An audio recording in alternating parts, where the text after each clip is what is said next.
98.3 FM and 1340 AM KIHR and GorgeRadio.com presents the Mid-Columbia Today Show with Mark Bailey.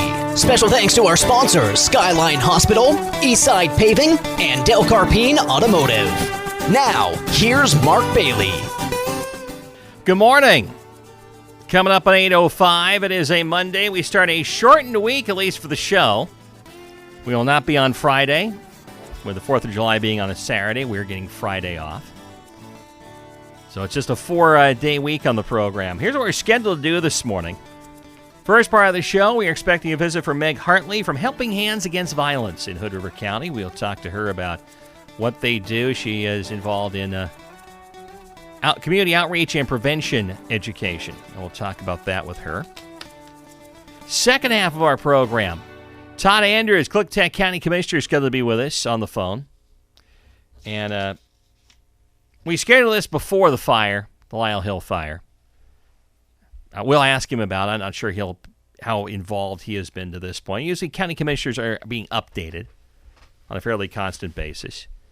And before we get to our usual stuff, we passed this along before we left Mid-Columbia Mornings, but we probably should go on ahead and tell you about what we got from Klickitat County Emergency Management here just a little while ago. In fact, I got called back up, apparently. I guess it went away on my computer.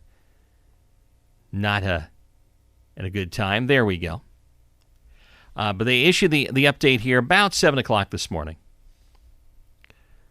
But nonetheless, evacuation levels and road closures are unchanged. They remain in effect. Now, that would include, at least, you can get the actual map through the Klickitat County Emergency Management Facebook page, their website.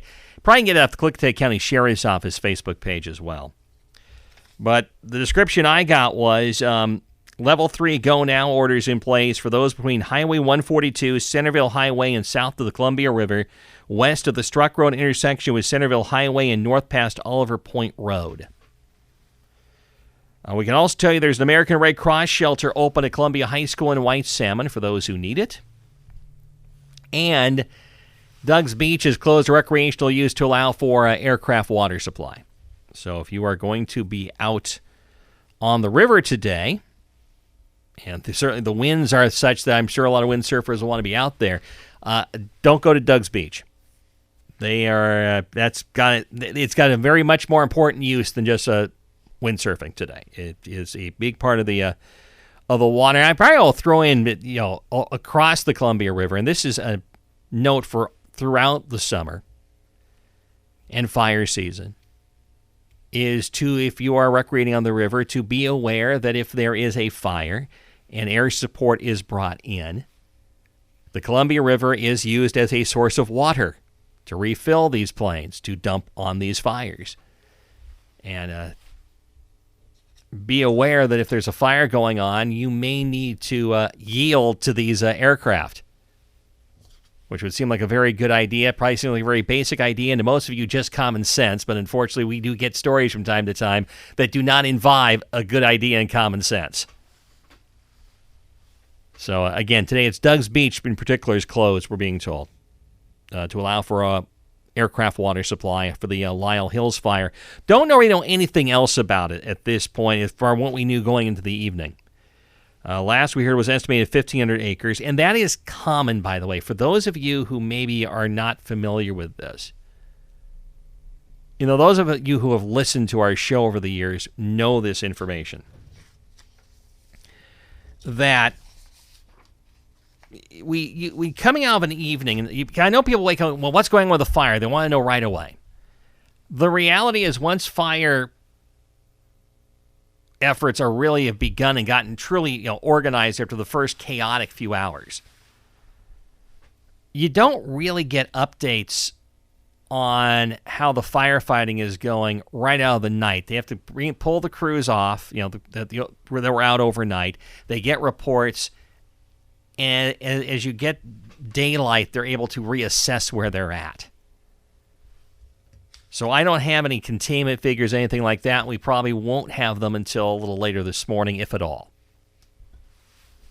So we'll wait and find out more. And maybe Todd will have some more. Todd Andrews, Klickitat County Commissioner. When he joins us around 8:35. I'm going to keep this brief because I was talking about the fire situation, which obviously is more important than our regular segments. But let's kind of go through today what this day has meant and what it means, at least to some people. This day in 1776, the Virginia State Constitution was adopted. Patrick Henry was made the state's governor. 1967, Jerusalem was reunified as Israel moved barricades separating the old city from the Israeli sector. 1995, the U.S. space shuttle, Atlantis, docked with Russia's Mir space station as they orbited the Earth. 2006, the Supreme Court ruled President George W. Bush's plan to try Guantanamo Bay detainees in military tribunals violated U.S. and international law. This day in 2007, the first version of the iPhone went on sale. Over 2.3 billion have been sold to date. 2.3 billion iPhones. Hey, I'm just going to move on here. Here's the days for today. It's a Hug Holiday Day today, which apparently is hug somebody that needs one. It's National Camera Day today, which you can use your iPhone as now. Probably most of you, that's how you take pictures. I remember cameras. It's National Darts Day today.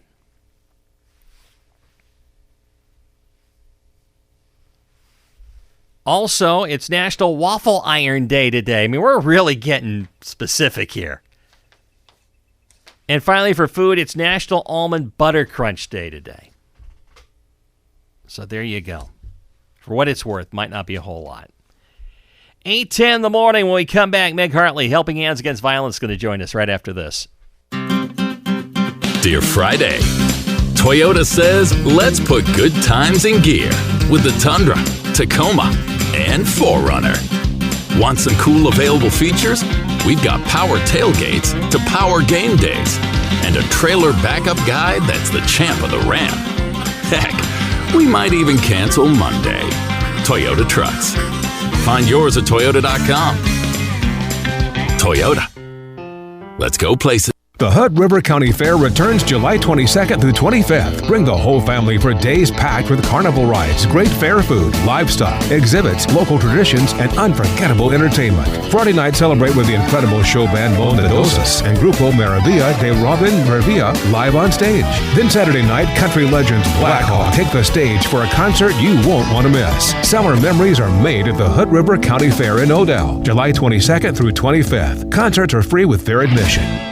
Eastside Paving has a local team of professional paving experts ready to handle any size job for you. Eastside Paving's 35 years of experience provides the knowledge, procedures, and resources to ensure the job is done correct. Licensed, bonded, and insured in Oregon and Washington, Eastside Paving specializes in industrial, commercial, and residential jobs. Whether it's overlay, parking lots, private roads, patching, or driveway resurfacing, Eastside Paving has you covered. Call Rick Saran today for a free estimate. 503-519-6478. EastsidePaving.com. CCB 68962. Mid-Columbia Today is a public affairs program of Bi-Coastal Media Columbia River, 98.3 FM and 1340 AM KIHR and GorgeRadio.com. Now, back to Mark Bailey. And we are back. It is 8:13 in the morning, and Meg Hartley is with us from Helping Hands Against Violence. Good morning, Meg. Good morning, Mark. Well, thank you for being with us. Appreciate it. Thank you so much for having me. Well, I'm glad you came in here this morning for a few minutes with us, and we're going to talk about what Helping Hands Against Violence does, because I came to the realization, I just saw something with your name there. I had not seen your name before with the group. I hadn't had anybody on from here in a while. So, first of all, for those who don't know, tell us about what Helping Hands Against Violence does. So we are a nonprofit dedicated to supporting survivors of domestic violence, sexual assault, and stalking. And I think you operate primarily Hood River County, is that right? Or is it a little bigger than that? We are in Hood River County, but we support survivors from all over this country, actually. Yeah. So, but but we like to keep our resources in the local county. Your outreach and specifically is in the Hood River County area, yes. I believe. Yes. So, when you got to talk to people about what you do, what you're trying to do, where do you tend to focus? Or does it depend on the audience?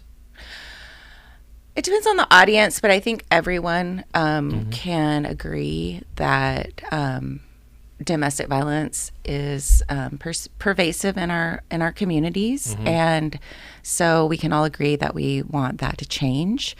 So that's usually where I start, and then talking about sort of the positive sides of things, right? Like healthy relationships. Like, what do they look like? What does real love feel like? Real love feels like respect. We also talk about sort of the culture of domestic violence, the dynamics of power and control in our communities, and how to look at those and address those head on. Yeah, you mentioned pervasive. We've talked about the subject, obviously, on this show for a long time with various people in various groups. Are we doing better than we used to? I mean, I always wonder, are we making progress? Or is that hard to quantify? It's really challenging to quantify. It's a very difficult question to answer, actually. But I would say that what I see, I work in the schools, so I'm very active in Hood River Valley High School. I work with the It's On Us group there, and the students at the high school are amazing, and they are so inspirational. So in that regard, I've definitely seen changes, just more awareness of rape culture, more awareness of consent and boundaries. And I did a Teen Dating Violence Awareness Month, and I did a table, and we had all these hearts that the kids could color that say love is respect. And I had a table full of young men all coloring love is respect hearts, and that made my heart happy. So in that regard, I think we are making progress. I was going to ask you, I know you do a lot of the education outreach, and with young people, where do you start? Because, okay, I'm older than I will mention on the show. Max, I've mentioned it before. I'm going to be turning 60 soon. So I'm thinking back to 40 plus years ago and my first hesitant steps with young women. I was looking at my parents, especially my mom. I had some guidance, but a lot of kids don't. And so when you talk to kids about this, where do you start? Because goodness knows they're getting imagery and various good and bad messages from a lot of sources. Yeah, absolutely. I mean, we address those head on. So I really try to empower the youth. So just thinking about like, what feels good to you? What can you do? So I always address the young men in the audience, because even though gender-based violence is the males do typically in the statistics come up more, but it is single people doing multiple perpetrator acts multiple times. It's not just all men, if that makes sense. It's predominantly men, but at the same time, it does happen the other direction. Exactly, and that's a bias. So all that to say, sorry, I didn't mean to go down that rabbit hole, is that we just talk about the power that young males have, and like, well, you know what? You don't have to laugh at that joke. If that joke is distasteful, you know how much power you have to just not laugh. And that sends a very strong message. Being curious with your partner, and just, I always say, like, ask questions, check in, like multiple times. And that never hurts. Be curious about your partner, and that love respects, love supports. And then we're always available as advocates at at Helping Hands. We have advocates 24/7 that are available to answer questions. So I always tell the students, like, a lot of the people in your world are mandatory reporters. The sheriff, the police, the counselor, the teachers, but we are confidential. And so you can call us and be like, I don't know if my relationship's healthy, because relationships are complex. And it's okay to call and just ask for support.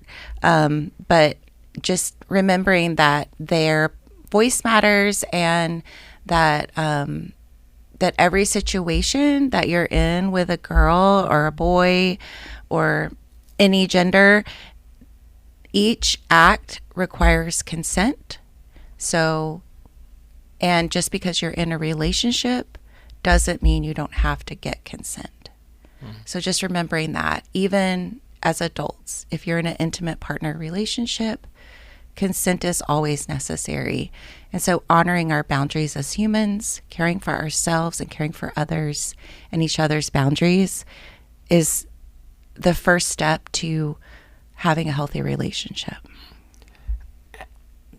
How much I know when I was growing up, and again, this is going way too far back, it would have been difficult for various societal reasons to ask those questions if you were a young man to someone. Okay. Is it easier today or do you hope it's easier for kids today? I want to say yes. I mean, I don't know about you, but I mean, I'm 50 and we didn't talk about consent. It wasn't even a word I knew. I know that sounds really bad, but I feel like now that's a conversation, and there's more awareness around that topic. I mean, there's more awareness around boundaries, and I think young women almost expect it to a certain extent. To be asked. Yes. Which I admit, I grew up with a mom that's pretty much what I got drilled into my head from when I probably had it drilled into me well before I knew what she was even talking about, to be honest. But I also know most, unfortunately, kids don't get that. I know that just from my own experiences, thinking back to high school in particular, with people. But also, I know it was scary, to be honest, to start to bring these things up with a young woman. What's a good way for young men to be able to start to have that conversation with the people that they care about when they're developing a relationship with a young woman? Well, healthy relationships start with curiosity. Just saying like, hi, I'm interested in you. Are you interested in me? Yeah. And then just continuing to ask questions about whatever topic that you want. Like if you want to make out, ask. And we use the acronym FRIES. So you want it to feel good. You want it to be respectful. You want it to be specific. So each specific step takes another form of consent. So it's specific to each interaction. Just keeping those things in mind and then following those. I got with the young people in education, which is a good place to start, I suppose. But for those, how much of this is cyclical? I think I've talked with this others. Yeah. I mean, it's a cycle of violence. That's what it's called for a reason. Yeah. So there's the honeymoon phase, and then things start to build up. The tension starts to build, and then there's some sort of interaction or escalation, and then the explosion, and then the honeymoon phase again, the apology and whatnot, trying to get back in good graces. So it's very cyclical, and that's what makes domestic violence so challenging for people. And that's why so many people, especially, so many people that are abused go back, is because, like I said before, relationships are complex. And so typically you want to remember the good things and you care about that person. And so you go back and then the cycle starts again. So just having awareness that it is a cycle and that it is not unique to that specific relationship, but it is a cycle Well, the other part I was also alluding to was when I think back again, I had the example of it in front of you as a young person. Unfortunately, I know there are some young people who not even they don't necessarily have the example, but also they don't have any way, because their parents or whatever the relationships their parents are in, et cetera, at this point, have the same problems. I mean, I would imagine it can be difficult for some of these kids necessarily to understand the concept if they didn't see it in their own lives as they were growing up. Yeah, absolutely. Yeah, and that's really where the work in the school is so important, because they do get some education and instruction and experience with relationships there. But I think it takes us as a community. I always say that prevention is a community thing. And if you want to step in and be a role model for students, then I highly encourage you to. I think, if there's a young person in your life, getting them involved in different activities where they can have a mentor and a role model. There are other organizations out there where they can get involved in, like a teen advisory board. There's one organization called My Voice, My Choice, and they can do projects related to these issues and have a mentor. But I think it's a community-wide effort to exemplify healthy relationships. And then we're always available for questions on our 24/7 hotline. Yeah. I've gotten to the education part of this a lot. With education, I guess I focused on the young. I always think, okay, that they can always do better than us, that kind of deal. With that having been said, how much education do you find you doing with adults? I mean, especially young adults who maybe missed out on, who didn't get this early on in their lives? Well, we're working on a support group. My focus is mainly on teens, but I am working with the community college. Yeah. I spoke at the women's studies class at the Hood River campus, and I'm working with the Dallas campus to come in and speak about these topics. So that is my goal. Unfortunately, Helping Hands hasn't had my role in a couple years. That's probably why I haven't had somebody on in a while. Yeah, unfortunately, due to funding issues, as I'm sure your listeners understand. Yeah. But I'm here, and I would love to come to your organization and speak about these topics. I'm actually actively seeking opportunities to come and speak. So if your organization is interested in these types of topics, I would love to come and talk to your organization about it. And I try to make it as fun as this topic can be. Yeah. Well, I say it can be, I mean, I've had people come on this show in your type of role, and they get a little hesitant because it's over the air, it's on the radio. And let's face it, there are some people who would prefer to put their head in the sand than actually deal with the topic, which we prefer not to do here. I'm the point where I've done this show for 30 plus years, so if someone doesn't like it, they can always tune away, and I don't care at this point. If you haven't figured out by now we're going to be direct about these things, I don't know what I can do for you at that stage. But the point being, one thing I'm hoping is we've gotten away from the hesitancy to talk about it. I guess I've kind of pulled from my own life back to growing up in the 1980s, going through high school and college at that time. Again, I was lucky. I had a mom who was pretty direct about these things, which is probably where I get this from. But I knew a lot of my friends who you could tell they hadn't gotten that, or worse yet, gotten the idea of well, I'm a guy, and so therefore, where I'm, Yeah. And I now with my years of knowledge now go, okay, this was bad. I didn't know this when I was 16 or 17. But that was because also people didn't want to talk to us about these issues. And I like to think, again, we're getting far more progressive about this.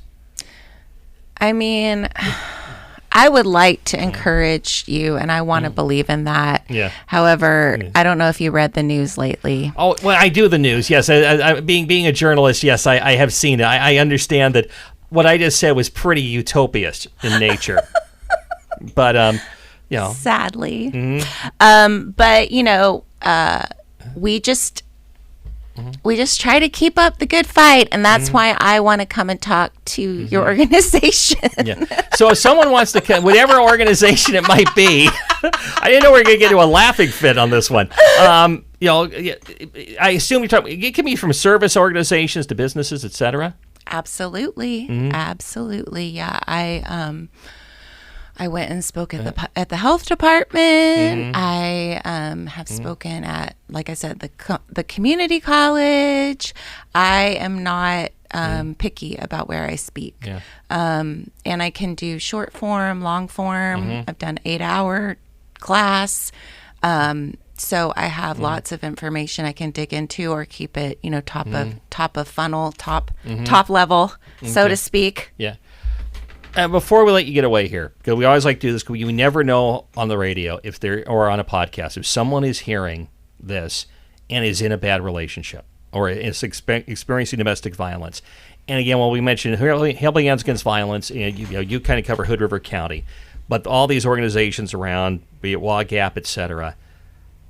If you call one of them, if it's in some place that there's an organization, they'll get you there. Yes. If you are in a bad situation here, domestic violence, mental abuse, whatever it is, how can someone call and get help with a crisis line? I know there's a 24-hour crisis line available that Helping Hands Against Violence has that will allow people to be anonymous as well and kind of help out with what they need to know and how they can get help. Because I know, just in case there's somebody out there, if we can help them, we always like to do that. Absolutely. We are available on our crisis line, and I want to give out my personal cell. So, I mean, my business cell for people who want to contact me about conversations. That's 541-716-2045. And our crisis line is available on our website. And that is 386-6603, 541-386-6603. And we, I just want to say, like, the dynamics of power and control, like the physical abuse is usually the last resort.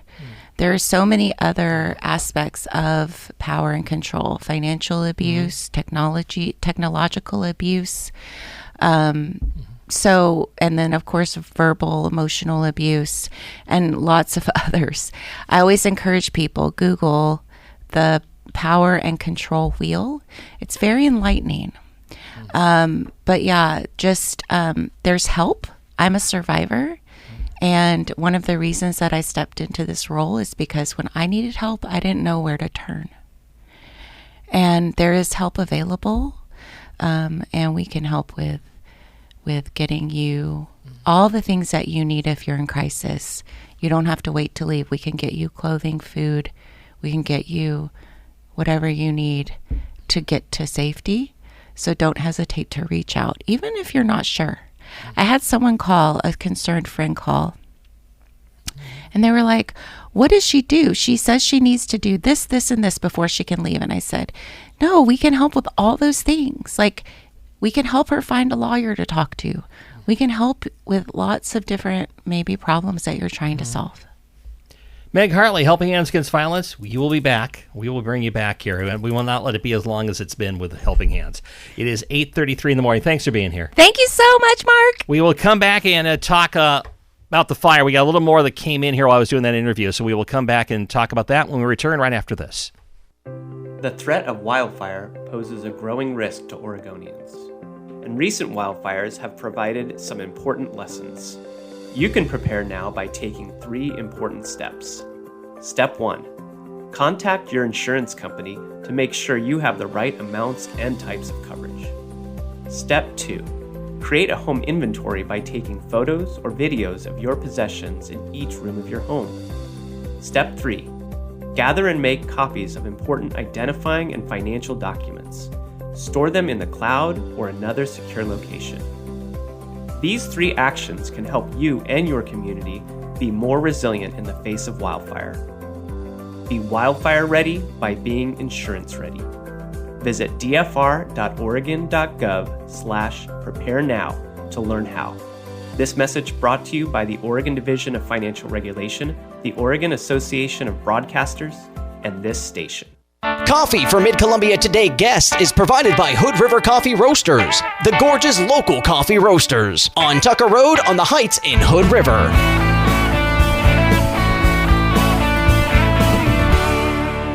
And it is 8:36 in the morning. We'll note we are a little bit behind here. I'm going to kind of leave our usual, well, it's still our usual form. We're going to do the news here. I'm going to be very informal here because I'm going to do this kind of off notes here. Got word from a Lyle Fire and Rescue District. Here's what they are reporting now. Of course, the fire at 147 yesterday in the Lyle Hill Fire. It started north of Lyle School on the hilltop. There was a strong west wind, obviously. The fire burned northeast from Lyle over the hill crest under BPA transmission lines and close to the 200 block of Centerville Highway. They've had a lot of air support and dozers and engines and hand crews. They've made good progress as the fire grew to about 1,500 acres. A Washington State Incident Management team is taking over fire operations this morning. Crews from around the state are coming in to strengthen the fire lines up there. We understand there's still a lot that has to be done with that west wind, which isn't going away for a couple days at least. Centerville Highway is still closed from Lyle to Struck Road in High Prairie. And to give you what we gave you about a half hour ago, the update from Klickitat County Emergency Management. Evacuation levels and road closures are unchanged. They remain in effect. An evacuation shelter is open at Columbia High School in White Salmon. And we do remind you, Doug's Beach is closed to recreational use to allow for aircraft water supply. You probably should stay away from the area, but if you having to go in there for some reason, be sure to follow road closure guidance. Be aware of first responders and on roadways and in the area, because obviously they'll be out in that Lyle area trying to get more work done on this. So that's what we've got right now as far as the fire is concerned for Lyle Hill. It is 8:37 in the morning. We'll come back. Klickitat County Commissioner Todd Andrews next. A&E Plumbing, Heating, and Air is a proud sponsor of Hood River Valley High School athletics. As the only independent train dealer in the Gorge, A&E Plumbing, Heating, and Air is here to serve your home comfort needs. It's hard to stop a train. aeheatingandcooling.com. Headed to the big game or just need a quick pit stop? Sinclair has you covered. Snacks, drinks, and top-quality fuel to keep you moving. Visit a Sinclair station in Hood River or the Dalles, your go-to spot for every drive. And save 20 cents per gallon on gas when using the DinoPay app. Hi, this is Zach from Del Carpine Automotive. We're so excited to operate in our new location, just a stone's throw away from our old shop. A family-run business since 2003, Del Carpine continues to provide exceptional auto repair service for both foreign and domestic vehicles, even Sprinter vans. From simple oil changes to complex engine restorations, our experienced team is here to keep you safely on the road. Visit us at our great new location or give us a call at 541-386-3133. Del Carpine Automotive, family-owned and locally trusted. Mid-Columbia Today is a public affairs program of Bicoastal Media Columbia River, 98.3 FM and 1340 AM KIHR and GorgeRadio.com. Now, back to Mark Bailey. And it is now 8:41 in the morning on Mid-Columbia Today. I want to mention something I didn't quite mention when we were doing the news update on the fire situation. The fire camp with a command post is at Lyle School, so they're asking that you refrain from traveling up Kesey Avenue and Johnson Avenue in Lyle, as crew is going to be in and out of there for obvious reasons. So, again, that's around the Lyle School area, the command post at the school. You're asked if you can refrain from traveling up Kesey Avenue and Johnson Avenue. And we'll go through everything again for you here in a few minutes after we talked a little bit to Todd Andrews, Klickitat County Commissioner. Good morning, Todd. Morning, Mark. How you doing? Oh, not bad. I guess I'll ask you this, guy. We just were going through what we have for the fire situation. As a county commissioner, what are you being told about that fire up north of Lyle? Yeah, so I got a chance to go visit. I heard you just mention the Lyle command post there at the school, and so I was there from I don't know what time I got there, 5:30, 6 till 8:30 or something like that, and talked to there's probably more than that, but I talked to 3 of the fire chiefs, and DNR was there. They didn't have the official numbers, but they probably had 200 people by 8 o'clock last night. 200 people mobilized on that fire. There was I think 5 of the super scoopers and 2 of the big super dumps flying that, and then two choppers dumping on that, and so that was extremely fast. Every stage, 911 dispatch didn't drop a beat. Everyone showed up. That's probably one of the quickest mobilizations that I've heard of. So, again, you're dealing with the winds being so strong. I mean, this is kind of the type of winds which unfortunately led to the horrible situations in Rowena and Burdoyne last summer. The difference was it wasn't nearly as hot at the time when this one unfortunately ignited. For those who aren't familiar, you may be able to give us a little bit here on this. The direction that fire kind of went up in the hillside north of Lyle. What is out there? What was that headed toward? Because I think most of us, the first thing we think of, I know on the media side, I tend to think of, is this fire headed toward a heavily residential area such as the community of Lyle, which it did not happily. What's out there that firefighters are obviously trying to protect? Yeah, I mean, there's not many structures, and so if you look on the map, if people are watching Watch Duty or any of those things, the Centerville Highway that comes up, they're right in the middle of town there in Lyle. I mean, it kind of travels north and then due east and then heads up northeast. So really, there's not many homes because there's no way you can't get over that hill, that mountain there. So there's not many homes until you get like a few miles outside of Lyle that aren't right in the town of Lyle. So you get 2.5, 3 miles. There's a couple homes, and they're just right along Centerville Highway. So luckily, the wind was from the west, kind of heading southeast, even not even just due east, and Centerville Highway kind of heads up northeast. So fairly safe. I mean, there are some buildings, there are some homes, and some structures, but we were watching that, and when I was looking at the map and talking to certain people and looking at the heat structure, it's so crazy how much information you have these days. Well, the other thing also that came to my mind with this wind is not so much at the fire scene itself, but where things could get blown to. Obviously, that is a big concern in a situation like this. Yeah, the winds were, and I don't know if they have a report, but it did just right. I mean, however many hundreds of yards from the high school. I mean, just east of the high school is kind of the hot spot of the fire, and there was a power outage right before. But I'm sure we'll get an official update as to what caused it. Probably something to do with high winds and. It's you're thankful, and I want to say you're thankful when fires are in that position, not in the way of homes, but they do happen the opposite way where they're heading right towards homes, and the crews do a great job of getting those put out and putting all resources in front of it. So, well, obviously we'll be updating that as the day goes along today here on the program. We don't have all that much time left, about 5 or 6 minutes. So I'll just ask you, as a county commissioner, besides obviously you're following this with the rest of the county, what have you been working on for county commission the last little while? Yeah, it's been. We're kind of prepping for budget. So this is a chance for us to get ahead, have a few workshops, go over some policy changes there. We're working on code compliance because just like you see kind of across the country. Post-COVID, was a lot of people that, some of it is drug and alcohol abuse and mental issues, but people living in campers and on the side of the roads. And so mainly that's in bigger cities. But we have some code compliance issues here in Klickitat County where some of that has just kind of have grown, where one trailer turns into two, turns into three.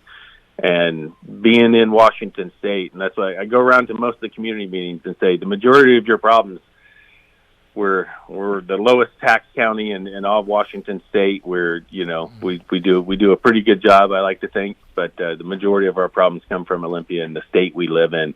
Comparable when you look at our tax rates, when you look at all these issues, and so the rules and regulations they had against getting people help on drug and mental issues were really bad over the last several years.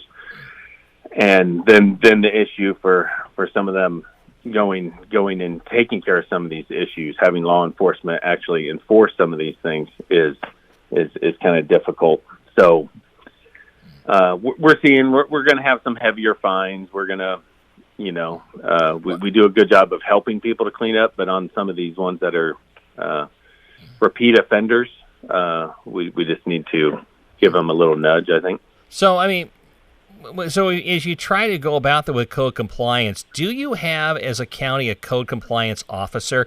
Because frankly, when I think of how it's done in Hood River and Wasco counties, code compliance doesn't really involve the sheriff's office. It involves usually it comes out of planning and community development. There'll be a code compliance officer. Now, if it gets to an extreme situation, then you might see a law enforcement come into play. But usually it's handled through that area in more of a civil process. Does the Klickitat County have someone in that kind of position? We do. We have one code compliance officer, and I think Goldendale may as well. I know White Salmon does also. Right. Okay. So you've got those in place. It was interesting. I remember when Wasco County discussed this subject of about a year ago or so. And what really came to the forefront, though, was in many of the cases where they're dealing with a chronic issue, and this was like cleaning up properties that had become nuisance hazards. That there was, in many of those cases, there was an underlying mental health issue that was a barrier. Are you expecting that with Klickitat County? So drug use, mental issues, those could be some of them, and that's where Frank from our code compliance has done a great job of trying to work with the neighbors and work with the problem that has an issue, and being somewhat helping them through the issues. We'll get a dumpster drop off on their property. We'll have volunteer crews and things like that. So it's a balance, because I've actually had some issues in Wasco County with some of their with their code compliance, because if you get on the wrong side of that, it almost becomes impossible to find a workable solution, to where it's just a never-ending nightmare, and you're getting fines and you're not able to remedy the situation. So. Well, I would think in some of the cases here, when we talk about, because you can't get that lead up with COVID-19, people living in trailers or vehicles in some cases, etc. I would think you can go ahead and levy fines. Whether you would ever be able to collect on them, to me, is a whole different issue and probably very problematic. Yeah, and that's where some of these things, short-term rentals and some of those, they're not issues that I want to rush into, because I've seen places with big fines and push those things, and sometimes they don't change. You're finding people that are somewhat in poverty or having hard times with a parent or something like that, and you don't necessarily fix the problems. And sometimes you're spending county money and then in the end, you're just putting a lien on the property.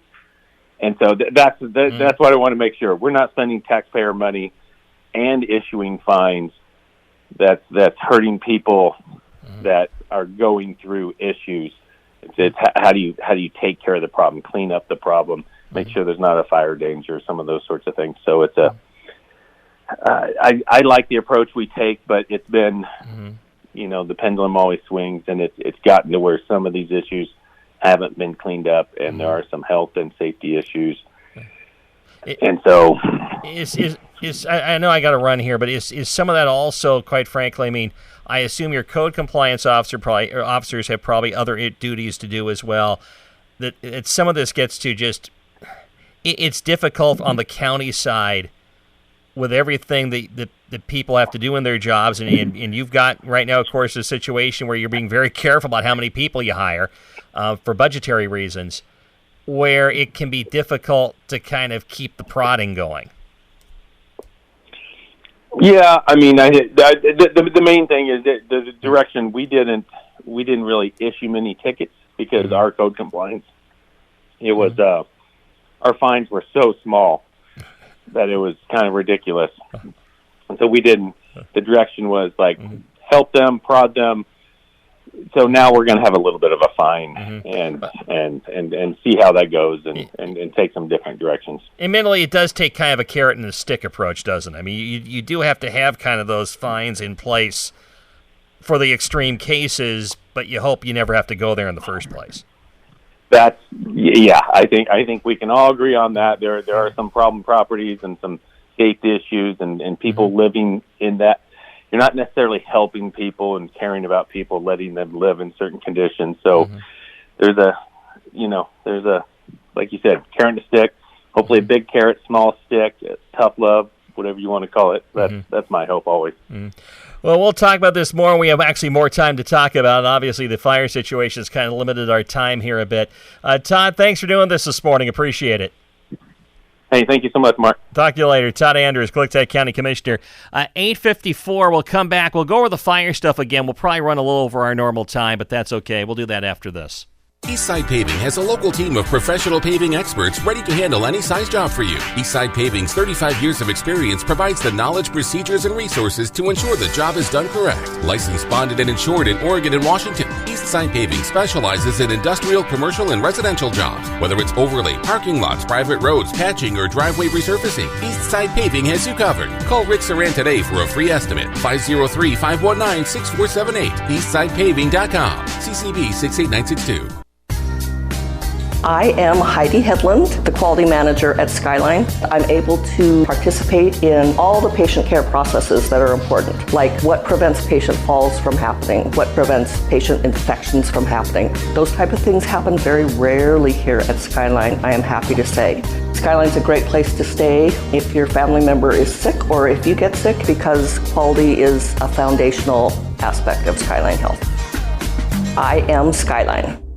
Do you know how to make your materials recycle ready? Well, for starters, don't leave food and liquids in them. Food is good for you, but not for your recycling. Scrape the food into your compost or trash, rinse and dry the accepted materials, and then they are recycle ready.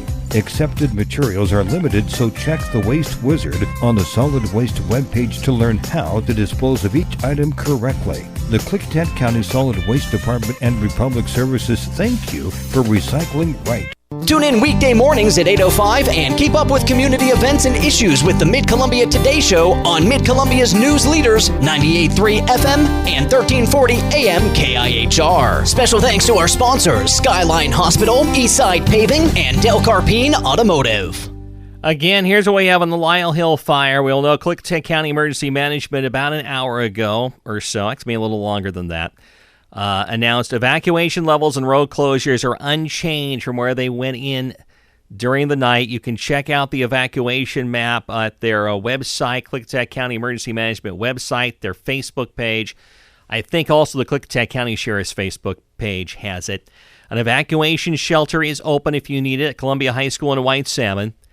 A reminder that Doug's Beach is closed today to recreational use to allow for aircraft water supply to fight that fire. And frankly, if you are on the Columbia River, be aware that you do have, throughout this summer, the potential that firefighting aircraft will come into the river to resupply, to dump water onto fires.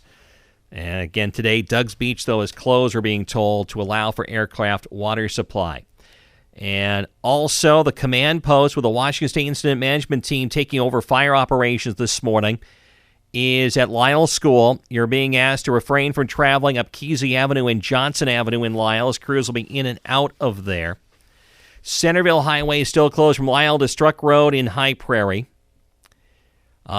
Be aware driving in that Lyle area, if you are having to drive in that area, to be aware to watch for fire crews and equipment. They're going to be out there, obviously. The fire burned northeast from Lyle over the Hillcrest, under the BPA transmission lines, and close to the 200 block of Centerville Highway. They've made good progress with a lot of air support yesterday afternoon. The fire, though, did grow to 1,500 acres, and again, a Washington State Incident Management Team is taking over fire operations this morning. Obviously, you'll be keeping an eye on this, and if there's anything of note we need to pass on along to you on our stations, we will be doing so. But that's what we've got for the Lyle Fire. Tomorrow, Jessica Mehta, Mid-Columbia Economic Development District, will join us.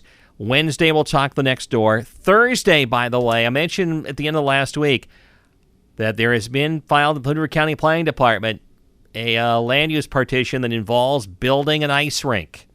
And there's a nonprofit that's trying to do that. We are going to have someone from them on the show Thursday morning to talk about where they're at. And we'll talk OSU Extension as well on Thursday. The orchestra got very, very impatient with me, apparently, and gave me a big beat to say goodbye to. So I will say goodbye. For Cameron Eisenberg producing, I'm Mark Bailey. Talk to you again on Tuesday.